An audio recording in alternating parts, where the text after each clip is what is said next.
In this class, we are going to discuss range. The measures of dispersion. Second type of measures are measures of central tendencies. Measures of dispersion. First measure is range. Range is the difference between the greatest value and smallest value of a set of observation. Observation greatest value, lowest value we difference in the range.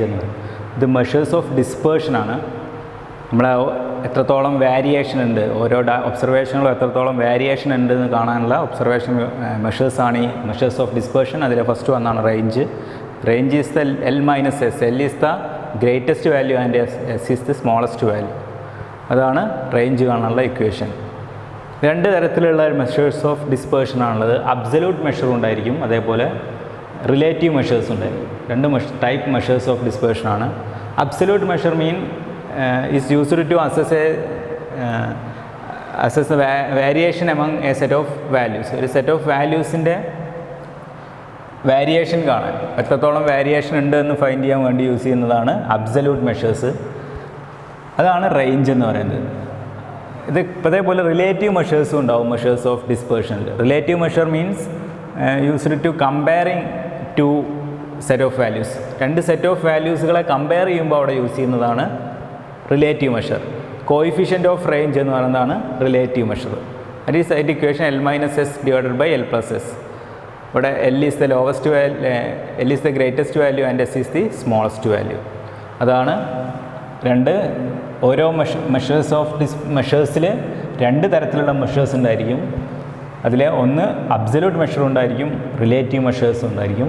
Absolute measure എന്ന് പറയുന്നത് ഒരു single set of values അതിലുള്ള variation calculate ചെയ്യാൻ use ചെയ്യുന്നതാണ്. അതേപോലെ relative measure എന്ന് പറയുന്നത് രണ്ട് സെറ്റുകൾ തമ്മിൽ കമ്പയർ ചെയ്യുമ്പോൾ അവിടെ യൂസ് ചെയ്യുന്നതാണ് റിലേറ്റീവ് മെഷേഴ്സ്. അബ്സല്യൂട്ട് മെഷർ റേഞ്ചിൻ്റെ അബ്സല്യൂട്ട് മെഷർ റേഞ്ച് കാണാൻ L minus S. Coefficient of range പറയുന്നത് റിലേറ്റീവ് മെഷറാണ്, അത് കാണാൻ L minus S divided by L plus S. Question നോക്കുക, അതാണ് ഡാറ്റ വന്നിട്ടുള്ളത്. ഈ ഡാറ്റയിലെ ഒബ്സർവേഷനുകളുടെ റേഞ്ച് കാണാൻ, ഫൈൻഡ് റേഞ്ച്.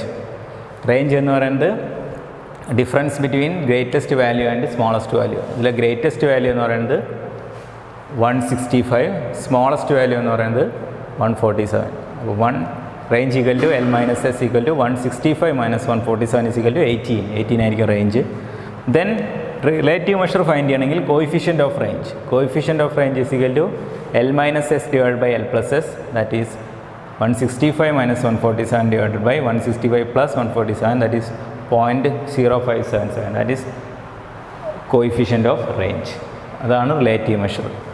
സെക്കൻഡ് ക്വസ്റ്റ്യൻ നോക്കുക. അവിടെ ക്ലാസ് ഫ്രീക്വൻസി ആയിട്ടാണ്, ക്ലാസ് വിത്ത് ഫ്രീക്വൻസി. ഇവിടെ ഫൈൻഡ് ചെയ്യണത് റേഞ്ച് ഫൈൻഡ് ചെയ്യണം. Range is equal to L minus S. Absolute measure range equal to L minus S. L lowest limit 60 minus greatest smallest. 60 minus 10 equal to 50. 50 is L range. Coefficient of range is equal to L minus S divided by L plus S. That is 60 minus 10 divided by 60 plus 10. That is 0.7143. That is relative measure. Coefficient of range. This is absolute measure range.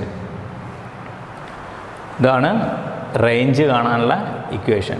Range എന്ന് പറയുന്നത് ഒരു set of ഒബ്സർവേഷനിലെ difference between greatest value and smallest value is called range. Measures of ഡിസ്പേർഷനിൽ രണ്ടാമത്തെ മെഷറാണ് quartile deviation. Quartile deviation QD is, അതായത് first third ക്വാർട്ടൈലുകളുടെ difference, അല്ലെങ്കിൽ ഫസ്റ്റ് തേർഡ് ക്വാർട്ടൈലുകളുടെ ആവറേജിനെയാണ് എന്ത് പറയുക, ക്വാർട്ടൈൽ ഡീവിയേഷൻ എന്ന് പറയുക. അതാണ് quartile deviation equal to Q3 minus Q1 divided by 2. അതാണ് ക്വാർട്ടൈൽ ഡീവിയേഷൻ കാണാൻ. Another measure of ഡിസ്പേർഷനാണ്. ഒരു സെറ്റ് ഓഫ് ഒബ്സർവേഷനുകളുടെ വേരിയേഷൻ കാണാൻ യൂസ് ചെയ്യണ മറ്റൊരു മെഷറാണ് ക്വാർട്ടൈൽ ഡീവിയേഷൻ. നമ്മൾ പറഞ്ഞ ക്വാർട്ടൈൽ എന്ന് പറഞ്ഞ കഴിഞ്ഞ ക്ലാസ്സിൽ പഠിച്ച അത് വെച്ചിട്ടാണ് നമ്മൾ ഈ ക്വാർട്ടൈൽ ഡീവിയേഷൻ ചെയ്യുന്നത്. ക്വാർട്ടൈൽ ഡീവിയേഷൻ എന്ന് പറയുന്നത് third quartile Q3 minus Q1 divided by 2. That is quartile deviation. Q3 is the third quartile, Q1 is the second quartile.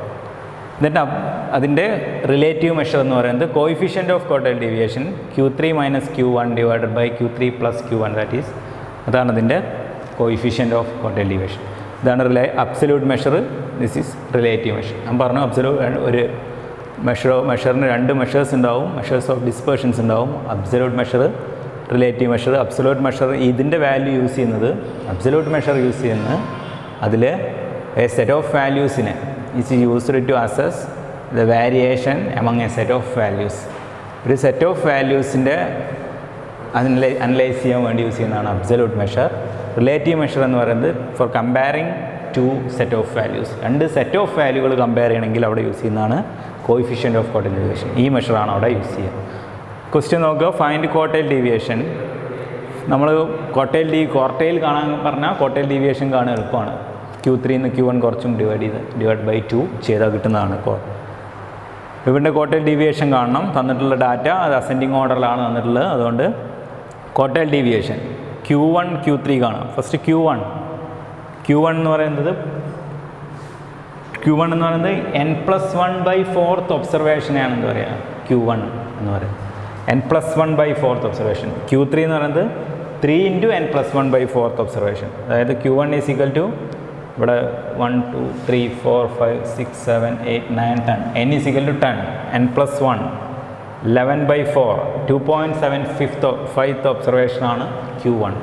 2.75th observation എന്ന് പറയുന്നത് 2 സെക്കൻഡ് ഒബ്സർവേഷൻ. ഇത് 391 0.75th observation.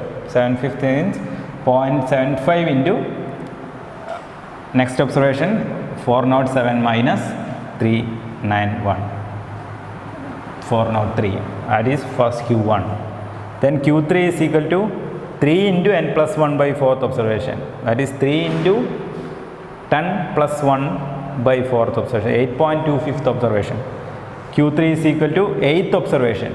8th observation is 777 plus 0.25th observation, 0.25 into 1490 minus 777, that is 955.25, that is Q3. Then quartile deviation is equal to Q3 minus Q1 divided by 2. Q3 minus Q1 divided by 2, 276.125, that is a quartile deviation. റോഡായിട്ട് തന്നെ നമ്മൾ quartile deviation കാണുന്നത് ഈ രീതിയാണ്. ഇനി നമുക്ക് കാണേണ്ടത് next question, second question. ഇവിടെ class ഡാറ്റയാണ്, ക്ലാസ് വിത്ത് ഫ്രീക്വൻസിയാണ് എന്നുള്ളത്. ക്ലാസ് ഫ്രീക്വൻസിയാണ് തന്നിട്ടില്ലെങ്കിൽ അവിടെ ക്വാർട്ടൈൽ ഡീവിയേഷൻ കാണുന്നത്. നമ്മൾ ക്വാർട്ടൈൽ കാണാൻ നമ്മൾ പഠിച്ചതാണ്. ഫസ്റ്റ് ക്വാർട്ടൈലും തേർഡ് ക്വാർട്ടൈലും ഫൈൻഡ് ചെയ്യാം using equation L1 + n/4 - m divided by f into c. Q3 is equal to L3 + 3n/4 - m divided by f into c. L1 is the lower limit of Q1 class. Q1 class find ചെയ്യണം. Q1 class is the n/4th observation, the class in which n/4th observation falls. അതിൽ n/4th observation വരുന്ന class ആണ് Q1 class. അപ്പോൾ n/4 200/4 50. 15th observation 49th observation ഈ ക്ലാസ്സിലായിരിക്കും. 15th observation ഈ ക്ലാസ്സിലായിരിക്കും. This is Q1 class. ഇതായിരിക്കും Q1 class. Cumulative frequency find ചെയ്യണം. Find ചെയ്ത് നമ്മൾ Q1 ക്ലാസ് ഫൈൻഡ് ചെയ്തു.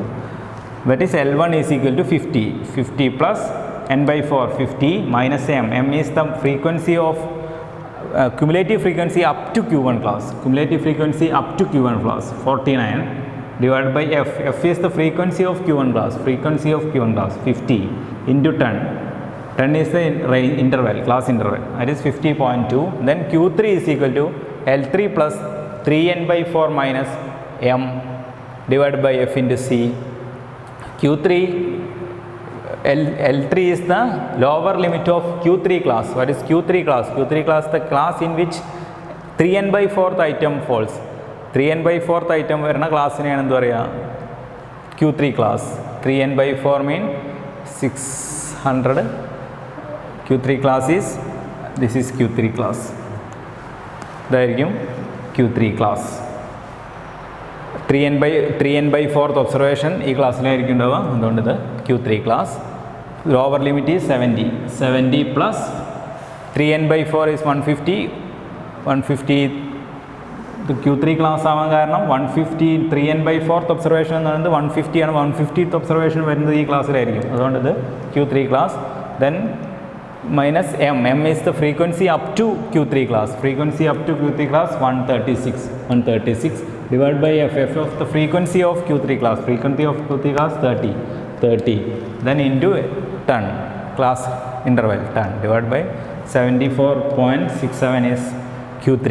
Then QT. Quartile deviation equal to Q3 minus Q1 divided by 2. That is 74.67 minus 50.2. divided by 2, that is 12.23 is the quartile deviation. Then this is absolute measure. Then relative measure, coefficient of quartile deviation is equal to Q3 minus Q1 divided by Q3 plus Q1, that is Q3 minus Q1 divided by Q3 plus Q1, that is 0.196, that is coefficient of quartile deviation. അതായിരിക്കും അതിൻ്റെ relative measure. ഇതാണ് quartile deviation കാണുള്ള വന്നത് ഇങ്ങനെയാണ്, കാണുന്നത് ഇങ്ങനെയാണ്. ഇത് raw data ആണെങ്കിൽ ഇവിടെ യൂസ് ചെയ്യുക, കോളം ഡാറ്റ ആണെങ്കിൽ യൂസ് ചെയ്യുക. ക്വാർട്ടൈൽ കാണാൻ പഠിച്ചാൽ മതി. ക്വാർട്ടൈൽസ് യൂസ് ചെയ്തിട്ട് തന്നെയാണ് ക്വാർട്ടൈൽ ഡീവിയേഷൻ കാണുന്നത്.